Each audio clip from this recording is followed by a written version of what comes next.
All right. Hello. So I'm Adam. I'm one of our senior engineering managers at Uber.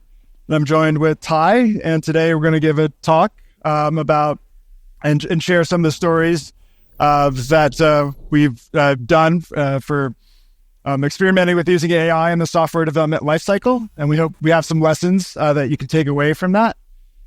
Before we're going to get into that, though, we're going to set a little bit of context about Uber and how we're positioning our org to be AI-driven. All right, so you probably have heard of Uber. We're a pretty big company. We have a lot of scale. There's a big global footprint. It's a lot of complexity to deal with. One of the ways in which we deal with that complexity is we organize into platform teams. I'm sure many of you are in a platform team, perhaps. Ty and I, again, are in the developer platform team. And one of the other ways we get leverage to is that we actually have platform teams for each one of our major apps.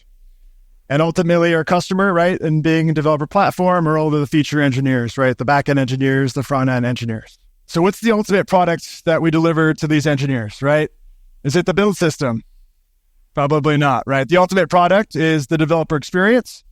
And that is really a combination of all of these things here on the stack, right? Are the IDEs fast? Are the builds fast?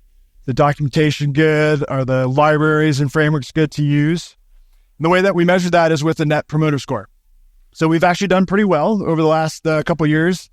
It took a lot of effort to actually get to a +8 score. And now that we've done that, and we've done that across our 6 different monorepos, we have monorepos for each of these 6 major language platforms.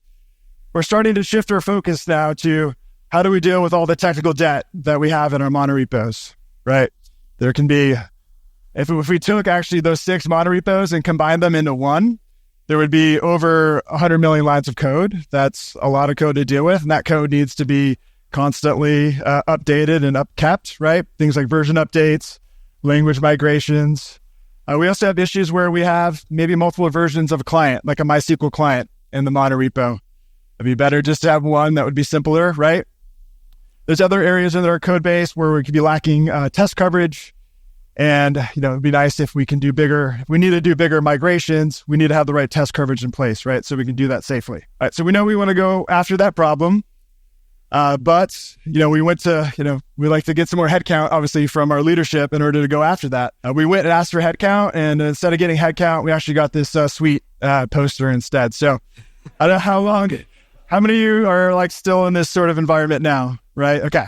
I know we are as well, right? So what do? We know we can't throw people at the problem now. So what if we try to throw some robots at it? And if we're going to go do that, we really need to start thinking how we can position our developer platform org to actually be AI driven. So one of the things that we've done now is that we've created this horizontal team. It's called AI Developer Experience. It's got experts from each one of those monorepos that understand the nuances of, how the developers work across those different languages and what the experience should be in those. And these folks don't have to be experts in the internals of how machine learning works, right? The key is that they know how to, and they're learning how to apply AI to solve the problems that our developers have. We do have a team, though, that does have ML experts on them. And they can provide things like model hosting, fine-tuning. There's a model gateway we can go through. And they can give us some other abstractions that we can use to build these AI-based developer tools. So that's how we've positioned. But we've actually kind of been at this for a little bit. It's been almost 2 years of kind of getting to this point where we're becoming AI-driven. Our org, we host these hackathons, as I'm sure a lot of folks do here. Back in October 2022, we did hackathon, and there are 0 AI projects actually on there. And every hackathon that we've had since, though, has all been focused on AI. So, we've kind of building a skill here. We've went from just exploring things and building toys to now building some tools that actually deliver some impact. Another thing that we're really kind of keening into here is how do we build tools that have this agentic design, right? Have folks heard of this term, agentic designs? And, we're all trying to figure out what this means exactly, right? What we're using at Uber is we're using lane chain and lane graph, and we actually have an abstraction over these things that allow us to deploy these things in our infrastructure a bit easier. But the way we're thinking about it is you could take parts of the developer workflow, think about that workflow as a state machine, and some of the steps that you go through could be a deterministic step where you have to do use some sort of tool like invoke a build. In other steps, you may need to do some reasoning where you need to invoke an LLM. So we're going to get into some examples of how we actually apply this in practice in the stories that are going to be upcoming. So I'm going to come down here to the point. These are the 3 different stories we're going to get into, and Ty's going to jump into the first story. Great. Thanks, Adam. Last year we were here and we also talked about AI, and we talked a little bit about our own in-house IDE coding assistant. I want to give some updates on that. So if you're not familiar with the IDE coding assistants like Copilot, bit of a background. So these are really made of 2 parts. They have a native rich integration in the IDE in VS Code or in IntelliJ or other IDEs. And then they're powered by a model backend. That could be hosted yourself. That could be one of the vendor products. And then in the IDE client itself, there's usually a lot going on. It has language intelligence. It's talking to the LSP or the PSIs.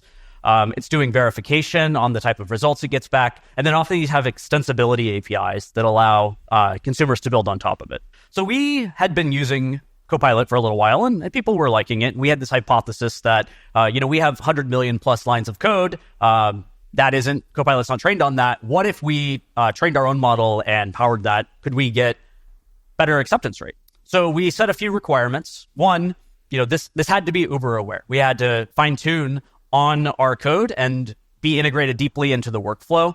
It had to be fast. When a user is using their IDE, they're expecting fast responses for key types, autocomplete.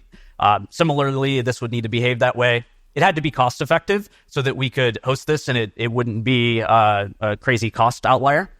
And we needed per user analytics because we do a lot of data on user funnels and other types of analytics so that we could understand how this is impacting the developer's productivity. And then this needed to be integrated in all the different monorepos and the different workflows that we had at Uber, from Xcode for iOS engineers to the JetBrains IDEs for backend and Android engineers to VS Code for others. And so we started building this out in an MVP in a hackathon. It was very exciting.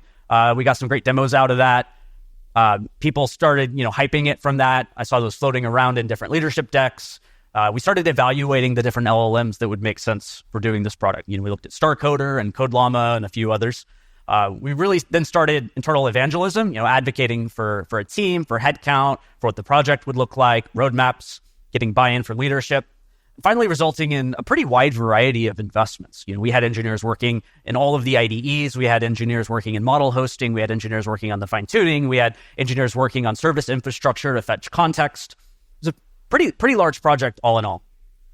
And the results of that, we did, the goals of that, we expected we would be able to raise acceptance rate by about 10% over a non-fine-tuned. And we could get latency down to less than 1 second for 100 tokens. Now, the general architecture of this looks something similar. You have the code context gathering locally. It's taking that, it's handing it to the proxies that we have in place, which are talking to our backend hosted models that are fine-tuned on our 6 different monorepos. That returns the results. It then does verification on the results to make sure that they're syntactically correct before displaying them to the user. But there were some downsides to this approach. There were 6 months of work just to get to the V1 across many engineers. And contrary to large companies that are investing in this as a business model, like Microsoft with Copilot or Google with the Gemini products, we had relatively few people. We also had all of the maintenance and all of the other projects in the rest of the organization. So it was pretty scrappy. And we felt we would always be playing catch up with the vendor solutions. No matter what we were doing, they were always out competing us on headcount and new things were coming out and we were playing catch up. And so we decided to kill it, to put it on pause. Some lessons learned from that. MVPs are really easy in this space. It's really easy to get an exciting video up, but productionizing that can be incredibly difficult and expensive. The latency requirements were also pretty hard to hit.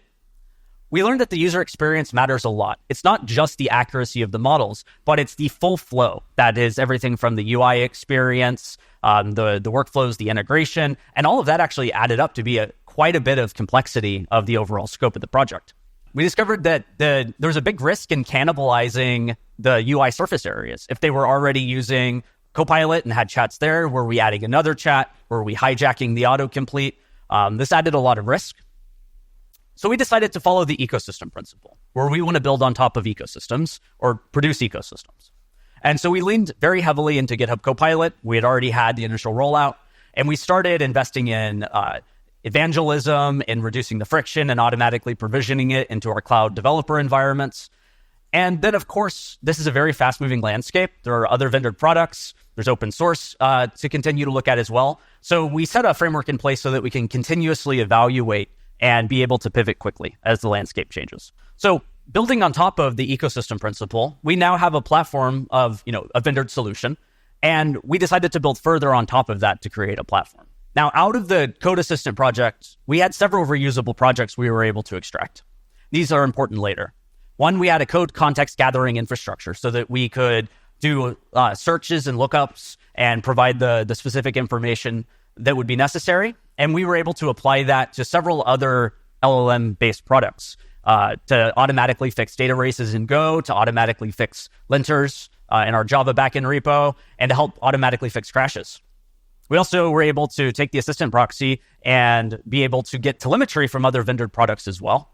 And then we're able to use those fine-tuned LLMs as inputs into many other projects like code review bots. Now, on top of Copilot, we built the integration with our internal support Slack bot, Genie. We use the chat participants API so that a developer working in one of our monorepos can tag Genie, and they can get immediate context potentially from Jira or our design docs or any one of the other resources that it's aware of. And that's integrated in the Copilot UI, so there's no cannibalization.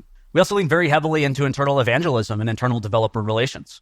We found that using these tools isn't necessarily the most efficient if a developer just starts using it on their own. There's a lot of patterns and idioms that help them become more productive. And so we put together coursework and material and went around the world doing these workshops and teaching them the best practices of interacting with these. Things like not expecting the LLM to give you the right answer on the very first try, to give it feedback, to iterate with it like a person.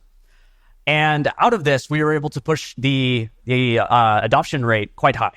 In that content, we were able to also teach very specific things for the Copilot product itself.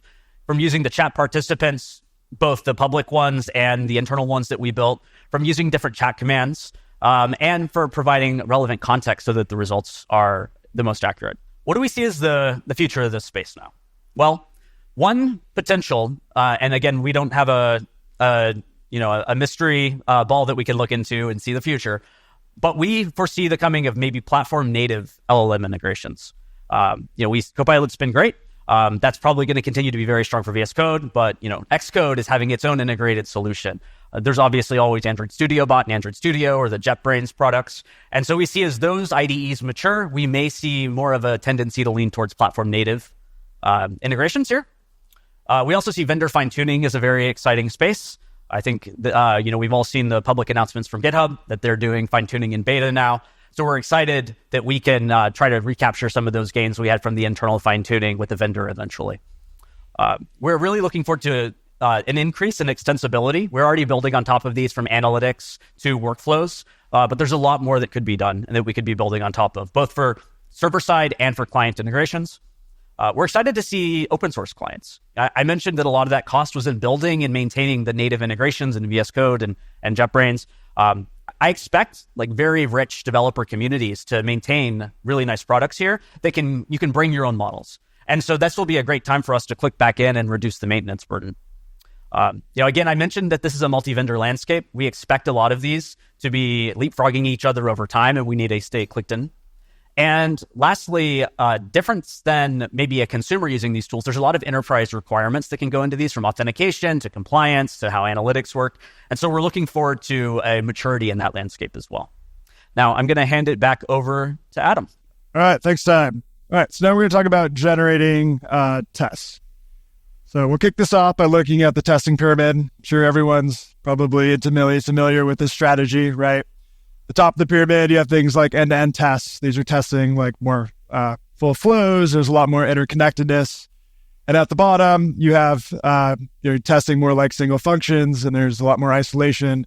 Typically, these run a lot faster, and you have many, many more of these. All right, what are some challenges with this approach, right? Well, there's a lot of different tests, tests to write for the different layers, and you have to write tests for all of those layers too, right? There's different tech that you use in order to write and run those tests. And as you go up the stack, right, you also have to account for all the different permutations and stuff that you want to catch. Right. So what we're starting to see emerge now at Uber is that there's kind of this new AI-driven testing pyramid strategy, where at the top, you can use AI agents, right? So instead of having a rule-based test or a human testing, you can have an AI agent use computer vision to navigate through your app, and you give it a goal, like go sign up, take your core flow, and it'll figure out how to go through the app to achieve that. If you're interested in learning what we're doing here, we actually have a talk at 4:30 today in Gods and Monsters from Juan Mercado, who built this. We actually run these agents at Uber now about 500 times a day, but we want to run this like 10,000 times a day, where we're testing all of these different experiment combinations and languages and such. So that's the top of the pyramid. This story, though, is going to go into what we're doing for unit tests, right? There's a lot of unit tests to potentially generate. Maybe AI can help us there. Autocover is a tool that we built internally. It's still kind of in the early stages of it.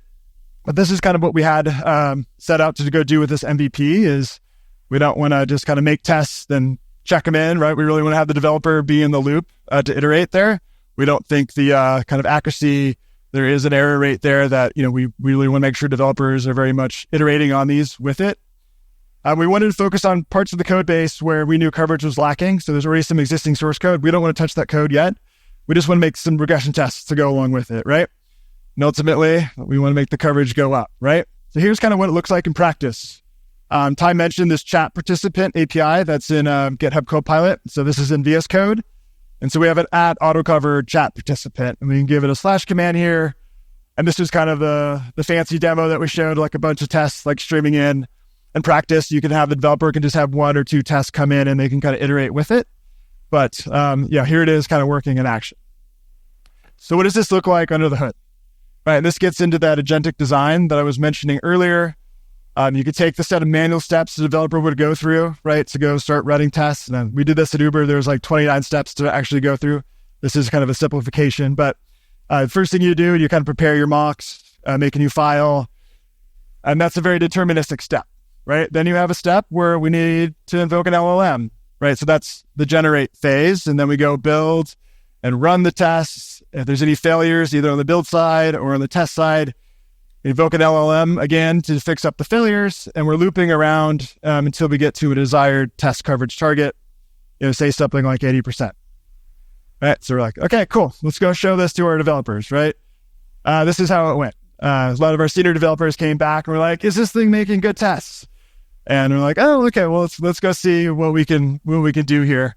And by the way, they're also like, they recommended that we should probably start labeling all the tests from AI too. So we went back to the drawing board, updated the agentic design. What we did is we actually added this validate test step, right? So once we get a test, we want to go do some passes on it now to see if we can up-level it, right? One way we can do that, just as an example, is we can go back to the function under test. If there's a good comment there that the developer leaves and says, this is exactly what we think this function should do, we can then go in the validate step and make sure we have the right set of asserts there.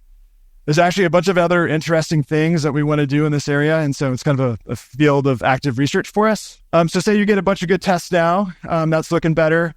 One of the other things developers told us was, well, a lot of these tests have a lot of redundancy between them, and you could probably collapse these down and refactor them into one of our best practices, which is this table test pattern. So we actually have that going, and that's another LLM step that goes and refactors the code and makes a test good. Right, so we've actually gotten to the point now where we've shown some of the skeptics on this, where they're like, this is never going to work, and these tests are crazy, where they're like, okay, well, that actually looks like a good test. We have some more iterations to go through still, so that's going to be a constant process, but it's going in the right direction. All right, so what's next for this? Well, turns out humans can also write bad tests also, and so we're going to pull some of these parts out of the agentic design. So doing the validation and the table test refactor, we can make those available in the IDE, outside of just pure test generation. That's another good ability. And then I think what's really exciting that we're actually going to start playing with next week is doing this mutation testing, right? So you may have heard of this before, but this is kind of testing tests. Where you take your source code, purposely gets modified to inject bugs. And the way you do that is you have these like AST transformations that you drive with rules. It's actually kind of hard to figure out what are the right rules you need to do to like make good bugs appear. Gen AI is actually really good. You can give your code and it will actually return code with bugs in it. So now we can use that to see if the tests actually find the bugs. If they're we find a test that's not catching that, we can then go in and add better asserts and kind of have this feedback loop, right, to see if we can really make the test even better. So again, active area of research. We think this may be fruitful though. And the other thing that we're doing, we're trying to get people to adopt this. It's hard to get them to use a new tool within VS Code. We can actually run our thing in a headless mode. And so we can go and just make good tests and say, hey, we made some tests for you, right? And then they're like, oh, wait, some of these are good. How did you make these? And it's like, okay, well, we have an auto cover tool that you can then go use. So we think this might be a good hook to get developers to use it. And we're going to go back over other parts of the code base where tests have already been written and see if we can up-level a test with some of this additional validation that we've been doing. All right, so that's what we're doing on the generation front. Back over to Ty. Thanks, Adam. I'm going to talk about our third story, how we're thinking about migrating a bunch of legacy Android Java code to Kotlin code.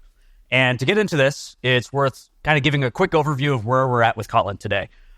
We have a lot of Java code and a lot of Kotlin code in our Android monorepo, well over 10 million lines of code total between the two, and close to 100,000 files between the two.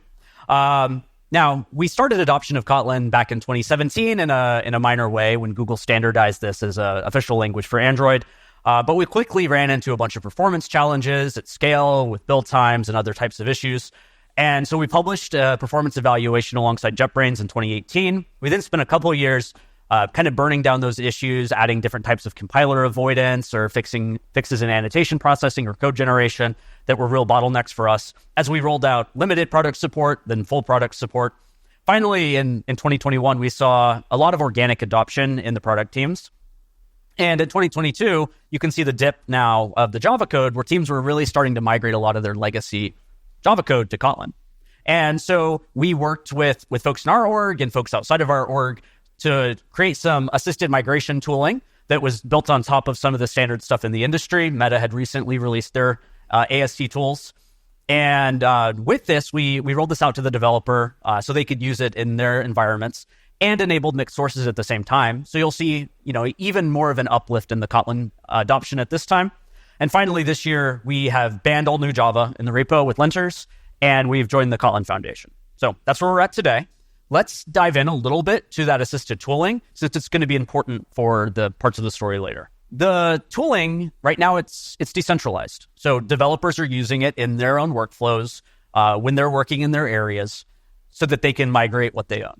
It is incentivized in their workflow already. So we're putting several call to action in the IDE or in various places to try to motivate them without, a hard stick that they should be moving their Java code to Kotlin code.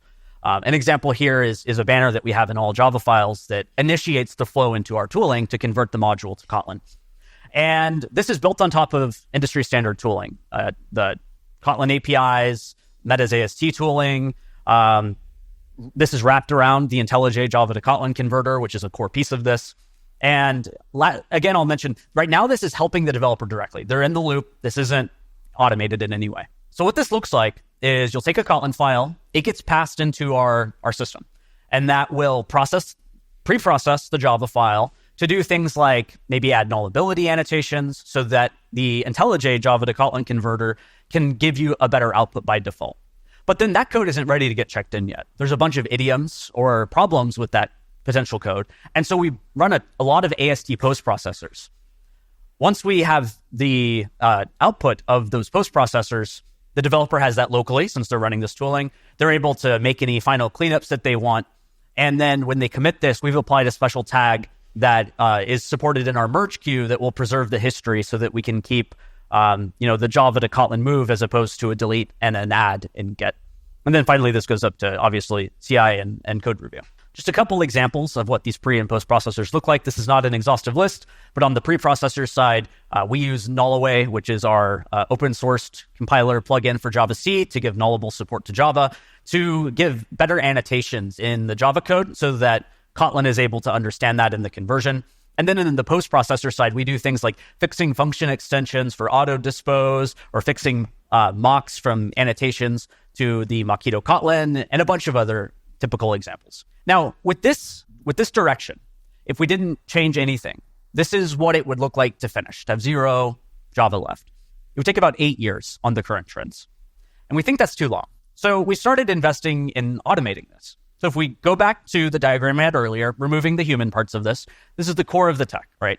So let's collapse that into just one box, the Uber Java to Kotlin system that's running in the IDE. Now, what we do with that is we have built a CI pipeline that can run IntelliJ Android Studio headlessly, and it can fully index our monorepo. It can get all of the context. It has all the build caches, and then it can use the tooling that we just walked through to do the conversion and then check that in CI and test automatically before putting that up for code review where a human can approve that. And then one of the big problems with this is we expect that there's going to be a lot more of these post-processor rules that we're going to need to write over time. We're going to run into all these foot guns as we run into different patterns as we're converting code. We're going to keep needing to go back and write these, and it's going to be a really long process for us to write all the rules that are necessary to get automated, idiomatic Kotlin code. And if we follow this approach, we estimate it'll take us about 3 years to finish.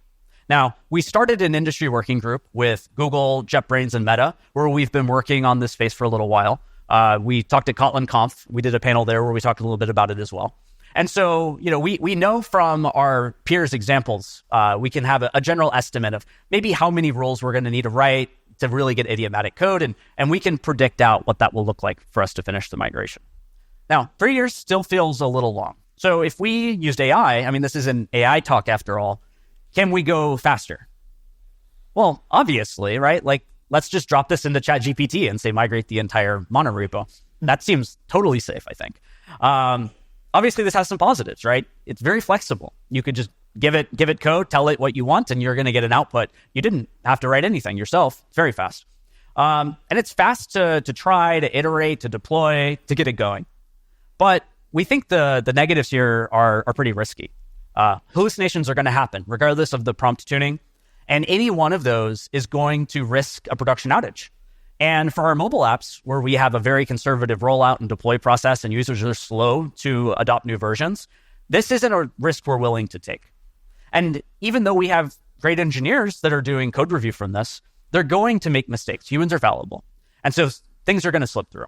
So what if we took the two approaches, using the LLMs and the determinism of the AST approach, and tried to get something better than both? Well, that has some prior art. We've actually done this successfully. I mentioned the lent autofixer earlier. This is a similar approach. We trained it on a bunch of problems. We had the LLM help write the AST rules. We had platform reviewers review those, check those in, and now we have a deterministic output. And this is much faster than those platform engineers writing these AST rules themselves or learning the patterns that need to be written for. Now, obviously, this has some downsides. It's slower than throwing it all into ChatGPT and calling it a day. But we think this is a trade-off that we're willing to eat. Now, the first thing we're going to need is a large data set. We need to train up all these patterns. We need to discover all of these foot guns. Well, fortunately, our engineers have been doing these migrations for years. So we have a great data set to pull from. We have thousands of migrations that have been done we can pull. So we used one of our other platforms we've talked about here in the past, our remote development environment, DevPods, as a platform for building on top of. We created a system that will parallelize out a ton of work across these, that will go back in time to various Git hashes where people had done their migrations themselves. It'll check that out. It'll run the current state of the Uber Java to Kotlin tooling. It'll have an output from that. It'll then compare the output from the tooling to what the output that landed finally was, where the developer had done their own cleanup. And we take the delta of that. So now we know what was missing from the tooling at that time. And so we do that for all of these migrations that have happened over the last couple of years. And then we aggregate all of that back into one data set. And then we take that data set and a prompt and the source code for rectify the Uber to Java to Kotlin tooling and the Java inputs, and we hand those to an agentic system. We have an LLM that tries to write the draft rule. It then runs that through the Java to Kotlin tooling, gets a Kotlin output, runs that through CI, runs tests, builds, lint, everything you would expect. Takes the output of that. If it's a failure, then it treats it like a human would. It says, hey, other LLM, we need to fix this. There's a problem. Look at this error message. It tries again. We go in this loop until we get an output that's trained. That then goes to a platform engineer for review. Once that's finally in a good place, that lands. Now we have a deterministic rule that's checked in. Now we can run that earlier pipeline that I mentioned consistently, and we can just start having that, pump out code over time. And with this approach, we think we'll be able to cut the migration in half. Now, why half? Well, there was a recent study that came out from Google that was great. that talked about using LLM-assisted developer migrations in a similar way. And they had a lot of great data that showed about 50% as well. In our early prototypes, we're seeing that amount of speed additionally. So we're pretty excited about this approach. It's still nascent. We're still in the early days, but we're looking forward to getting 100% onto Kotlin. So there's still a few things left.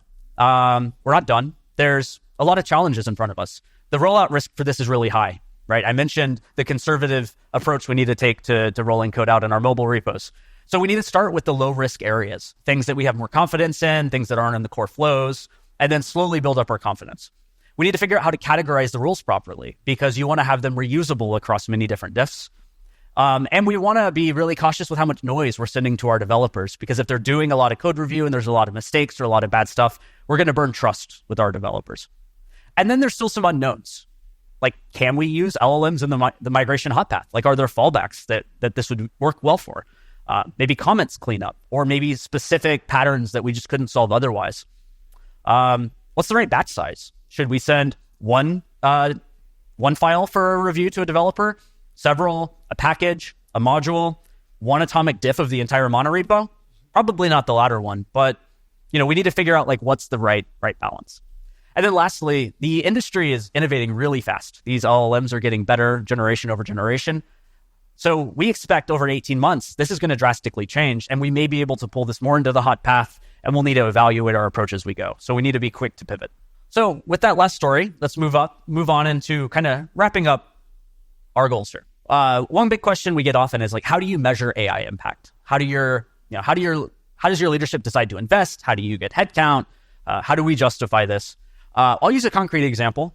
We have data from Copilot that mirrors the Airbnb talk yesterday, where over a couple years, we have statistically significant data that shows somewhere around a 10% lift in PR velocity for Copilot users. We see a similar acceptance rate to what's quoted in the industry from GitHub. And today, we have something around 60% of our developers that are active 30-day users for Copilot. And we're obviously trying to get more. But there's several challenges with this approach to measurement. One, it's very fragmented and very zoomed in on just this problem space. And we really view AI as a peanut butter problem where it's across all pieces of the SDLC.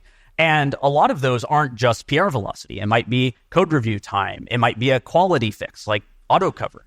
And so we would need to figure out how to invent and define metrics that were durable for every one of these. And that's going to be really expensive for the organization. We're going to have to spend more time figuring out how to measure things than actually building good value for our customers.